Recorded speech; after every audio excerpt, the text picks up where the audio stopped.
Since no one is going to say it, I'll just say it anyways. Women, the man you want to divorce is the same man you married, and vice versa. You see all this, I don't understand how he changed. He used to be sweet, he used to be tom-tom, he used to be an odogwu spender, he used to be this and that, and then after marriage, few months after marriage, few years after marriage, started changing.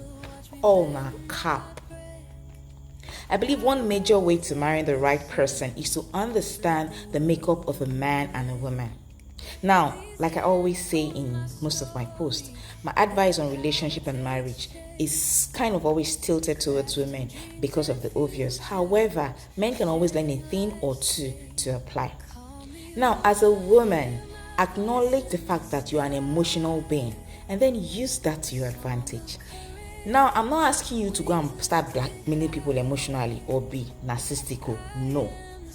Understanding that you can be easily swayed by constant attention, care, and gifts should make you keep your antenna always standing while you're in a relationship, while you're enjoying all those attentions and care. You will know a man who evades communication. You will know a man who has a violent tendency. You will know a man who doesn't take responsibility for his actions. You will also know a man with a tendency to cheat. You will know a man who may listen more to the side of his family when there are issues on ground. You will know a man who will want you to resign from that high-paying job and sit at home. You will also know a man who will never take your advice or listen to your suggestions. I can go on and on and on. The list is endless. But you, Aunty, have exchanged your destiny with shawarma, bone straight hair, and barbecue fish. Someone is outrightly disrespecting you in an outing before his friends, but because they are all laughing, you said you open your mouth, ha ha ha ha ha, and you're laughing with them. What's funny? Someone is looking at the bum of every woman that passes. Nkeche, Yinka, Wemimo, Amina. You still console yourself with the fact that I'm the one he's with. He's with me. You're dating someone and all his friends cheat. You see that all his friends are cheat.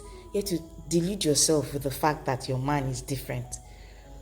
You need financial help. In fact, you're using rubber band to tie your phone, but your man goes around to 2 or 3 best phones. But he'd rather take you out daily to eat fresh fish, buy you shawarma, rather than even borrow you money to buy a phone. I know why I use the word borrow. Auntie, you're not the main chick. But to you, he loves you. He's just struggling at the moment. You're the one always making excuses for him. Delulu, is that you? Your marriage plan is underway, and Uncle is still giving you 1 or 2 stories of money being held in one contract, payment has not dropped, this and that, encouraging you to use your own money to fund the wedding that he will refund you. My dear, you're officially welcome to the world of submissive providers.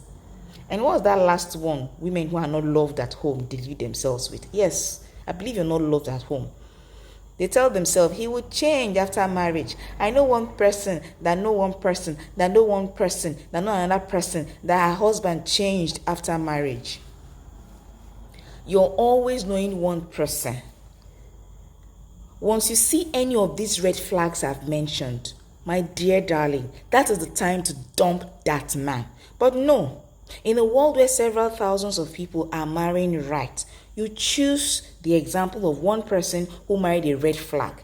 You don't even know what goes around in that marriage. You don't even know anything that happens in that marriage, but you choose their example. The signs are always there, my love, however how subtle they appear. But you, my dear, decided to walk straight right in.